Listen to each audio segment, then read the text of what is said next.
본문 말씀은 에스라 9장 1절에서 3절입니다. 에스라 9장 1절에서 3절 말씀 함께 봉독하겠습니다.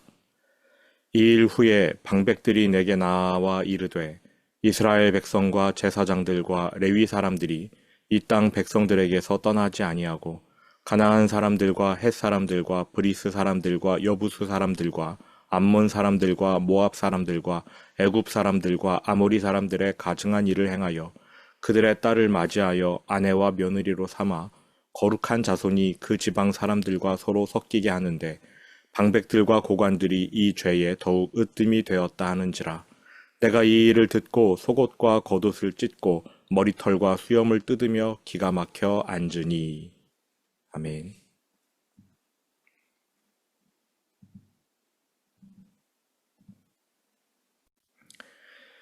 1절입니다. 이 일 후에 에스라가 예루살렘으로 돌아온 후입니다.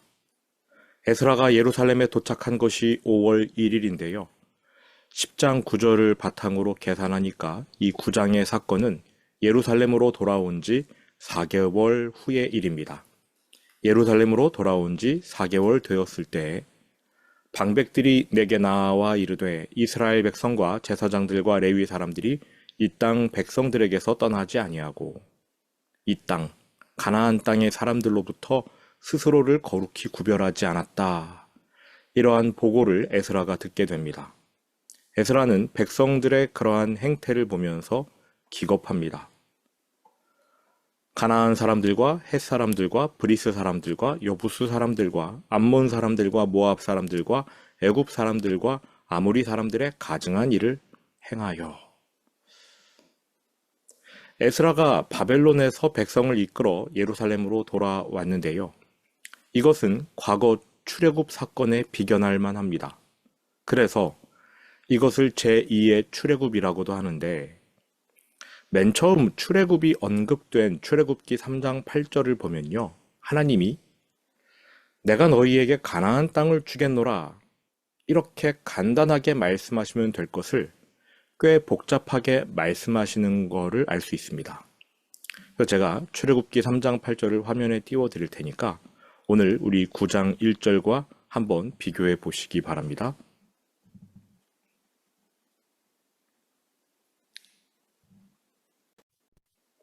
9장 1절입니다. 에스라 9장 1절 이스라엘 백성과 제사장들과 레위 사람들이 이 땅 백성들에게서 떠나지 아니하고 가나안 사람들, 헷 사람들, 브리스 사람들, 여부스 사람들, 암몬 사람들, 모압 사람들, 애굽 사람들, 아모리 사람들의 가증한 일을 행하여. 출애굽기 3장 8절에서 하나님이 모세에게 하신 말씀입니다.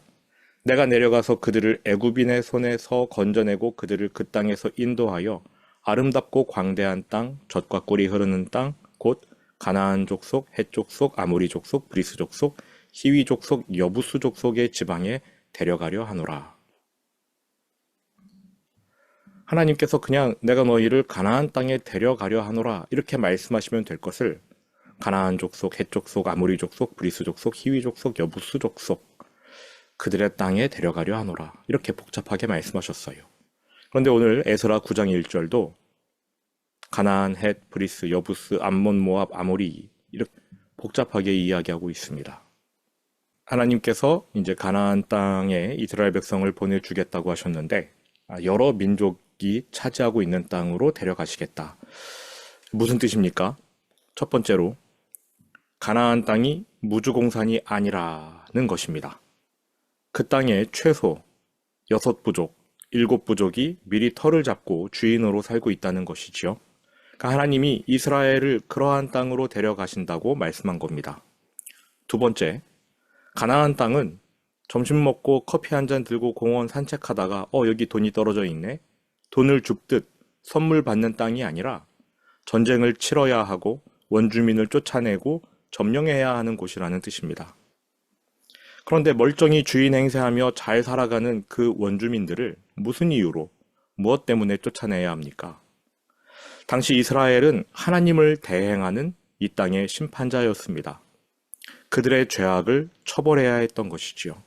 하나님께서 아브라함과의 대화 중 아직 아모리 족속의 죄악이 관영하지 않았으니 그들의 죄악이 가득 찰 때까지 기다리시겠다 말씀하셨습니다. 즉 이스라엘이 그 땅에 가득한 죄를 처벌하는 심판자 자격으로 그곳에 가게 될 것을 암시하신 것이지요. 오늘 본문 에스라 9장 11절 성경을 펴고 계신다면 9장 11절로 내려가 보시기 바랍니다. 전에 주께서 주의 종 선지자들에게 명령하여 이르시되, 여기서의 선지자들은 아브라함, 이삭, 야곱, 족장들을 말하는 겁니다. 너희가 가서 얻으려 하는 땅은 더러운 땅이니 이는 이방 백성들이 더럽고 가증한 일을 행하여 이 끝에서 저 끝까지 그 더러움으로 채웠음이라. 가나안 땅은 원주민들의 가증한 영적 더러움으로 가득 채워진 곳입니다. 그러므로 출애굽 이스라엘 백성이 가나안과 싸워 그 땅을 점령한 일은 죄악과 오염을 제거하는 영적 전쟁이었습니다. 그런데 오늘 9장 1절 본문에서 에스라가 가나안 땅을 묘사해 놓은 것을 보니까 출애굽기 3장 8절을 염두에 뒀거나 그대로 가져온 것이 아닌가 싶습니다. 이거 좀 이상하거든요, 사실. 가나안, 헷, 브리스, 여부스, 아무리 족속이 다 등장하고 있습니다. 여기 언급된 민족 중에 지금 1000년을 지나오면서 없어지고 멸망한 민족이 많을 거예요. 그런데 에스라가 그 이름을 일부러 다 언급하고 있습니다. 왜냐하면 첫 번째, 이것이 제2의 출애굽이라는 것을 말하기 위해서고요. 두 번째, 지금 유다 백성이 바벨론에서 돌아왔는데 최초의 출애굽 때처럼 지금도 그 땅에는 죄악이 가득하다는 것을 말하기 위해서고요. 세 번째, 그러므로 모세가 인도했던 출애굽 이스라엘 백성이 죄악을 심판하는 영적 전쟁을 치러야 했듯이 지금 에스라가 지휘하는 두 번째 출애굽 백성 역시 죄악을 심판하는 전쟁을 치러야 한다. 이걸 말하기 위해서입니다. 그러니까 바벨론에서 예루살렘으로 돌아오는 이 유다 백성들의 사명 중 하나는 영적 전쟁을 치러서 그 땅을 깨끗하게 한다라는 것입니다. 그럼 어떻게 그 땅을 깨끗하게 합니까? 죄악을 근절하는 것이지요. 그런데 이게 웬일입니까? 가나안 땅의 죄악과 싸워 물리쳐야 할 유다 백성이 링 위에 올라가기도 전에 실격패합니다. 이방인들의 더러운 풍습과 죄악으로부터 스스로를 거룩히 구별해야 하는데 그 땅에서 이미 잔존하고 있는 죄악을 물리쳐야 했는데 오히려 죄악을 탐하고 이방인들과 피를 섞었습니다. 이방 민족과의 혼인을 아무렇지 않게 자행했다는 뜻입니다. 2절을 보십시오. 그들의 딸을 맞이하여 아내와 며느리로 삼아 거룩한 자손이 그 지방 사람들과 서로 섞이게 하는데, 이것만으로도 충분히 심각합니다. 싸워보지도 못하고 실격패 당한 겁니다. 하지만 이게 다가 아니고요. 방백들과 고관들이 이 죄에 더욱 으뜸이 되었다 하는지라 지도자들이 앞장서서 이방인과 결혼했습니다. 자신들만 그렇게 한 것이 아니라 너희들도 나처럼 하라 하면서 혈통 섞는 일을 장려했습니다. 쉽게 말해 지도자들이 나서서 우리 함께 하나님을 등지자, 하나님을 배신하자 외쳤다는 뜻입니다. 바벨론 포로지에서 돌아와서 나라를 다시 시작하는 상황인데 첫 단추부터 잘못 채웠습니다. 에스라는 율법으로 나라의 기강을 세우려고 율법을 연구했습니다. 그 백성에게 이 율법을 가르치려고 계획했습니다. 하지만 말씀을 가르치기도 전에 그 백성이 말씀을 안 배우겠다면서 거부한 상황인 것이지요. 보통 심각한 게 아닙니다. 하나님의 거룩한 백성이 아무런 거리낌 없이 이방인과 결혼하는 이 사태에 에스라가 말문이 막힙니다. 백성이 율법을 몰라서 그렇게 했다면 이 정도로 기막혀 하지는 않았을 겁니다. 그러나 율법의 세세한 부분까지는 아니어도 가나안 땅의 이방인과 혼인을 금하는 율법 정도는 모를 리 없을 텐데 그럼에도 이같이 대놓고 율법을 어겼으니 사태가 심각한 겁니다. 3절, 내가 이 일을 듣고 속옷과 겉옷을 찢고 머리털과 수염을 뜯으며 기가 막혀 앉으니. 소망이 없어요. 이 정도로 좌절할 만합니다. 생각해 보십시오. 남유다가 바벨론에 망한 이유가 무엇입니까? 첫째가 우상숭배입니다.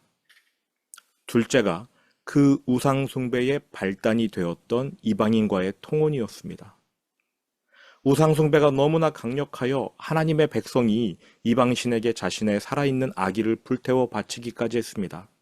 그 땅이 더럽혀질 대로 더럽혀졌는데 그 원인이 무엇이었느냐? 통혼이었다는 것입니다. 하나님께서 바벨론이라는 도구를 사용하여 유다 백성을 심판하셨습니다. 사실 그들 모두가 죽어야 완전한 공의, 마땅한 공의였는데 하나님이 그들을 진멸하지 않고 남겨두셨어요. 은혜이지요. 그 남겨진 백성을 바벨론으로 보내셨습니다. 포로로 끌려간 직후 초반에는 고생했겠지만 하나님께서 그곳에서 70년간 평안히 살게 될 테니 집 짓고 자녀를 낳고 잘 살라 은혜를 베풀어 주셔요. 그러다가 때가 되면 70년이 차면 너희를 유다 땅으로 돌아오게 할 것이다. 약속하셨습니다. 은혜이지요. 70년 만에 바벨론이 망하고 페르시아의 황제가 유대인들을 본국으로 돌려보냈습니다. 성전도 짓도록 허락해 줍니다. 은혜입니다. 하지만 바벨론에 거하는 유대인들 대다수는 거기에 눌러 앉아요. 불편함을 무릅쓰고 예루살렘으로 돌아온 사람은 소수에 불과한데 그렇게 돌아온 사람들은 20년간 성전 짓고 회복된 하나님과의 언약 안에서 은혜를 누렸습니다. 그리고 이제 에스라가 인도한 두 번째 귀한 자들이 거룩한 땅에 도착합니다. 에스라는 율법을 근거로 나라를 다시 시작하려고 하는 것입니다. 그런데 그 백성이 이방인과 통혼을 해요.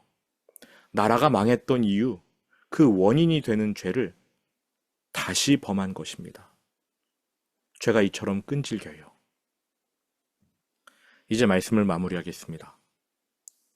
우리의 신앙 여정도 마찬가지입니다. 구원받으면 그 순간 모든 죄의 유혹이 사라져서 하루아침에 우리가 성인 군자가 되느냐? 아닙니다. 우리가 구원받을 때에 하나님께서 죄에 대한 책임, 죄책은 없애주셨지만 죄성은 남겨두셨어요. 그래서 우리는 성령을 의지해야만 이 죄의 유혹을 물리쳐낼 수 있습니다. 성령님을 의지하지 않으면 우리 안에 남아있는 죄성이 죄의 유혹에 반응합니다. 얼마든지 죄를 범할 수 있어요.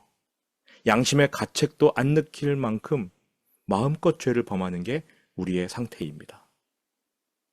감사한 것은 성령님을 우리에게 보내주셨기 때문에 우리가 성령을 의지하여 죄와 싸울 수 있게 되었습니다. 죄의 장악력으로부터 해방되어서 이제는 죄를 향해 NO! 이렇게 말할 수 있게 된 것이지요. 여러분, 신앙생활이 굉장히 스펙트럼이 넓다고 하지만 확실한 한 가지가 있습니다. 신앙생활이 무엇인가? 성령님을 의지하여 죄와 싸우는 여행입니다. 이것을 신앙생활이라고 합니다. 다른 게 아니에요. 성령님을 의지하고 죄와 싸우는 여정. 구약시대의 이스라엘 백성은 다 실패했습니다. 그들에게는 성령님이 내주하시는 은혜가 아직 임하지 않았고요. 율법이 있었지만 그 율법을 표면적으로 지키거나 아니면 아예 무시하거나 둘 중 하나였기 때문에 그들은 하나님의 본심을 알지 못한 채 실패했습니다. 우리는 실패하지 않아도 되는 하나님의 자녀입니다. 성령님이 우리 안에 계셔서 하나님 말씀대로 살아가도록 힘을 주셔요. 오늘 성령 충만하시기를 축원합니다. 하나님이 기뻐하시는 행동을 한다면 오늘 처음 기도할 때 인용했던 말씀처럼 우리가 하나님이 기뻐하시는 행동을 하면 우리의 원수들일지라도 하나님이 화목하게 하신다고 하셨어요. 죄와 싸워 이길 때에 하나님 기뻐하시고 하나님께 기쁨이 되고 땅에서는 화평이 이루어지는 거룩한 우리의 삶이 될 것입니다. 성령님을 의지하여 오늘 승리하시는 여러분 되시기를 축원합니다. 들은 말씀 마음에 새기면서 주기도문으로 예배를 마치겠습니다.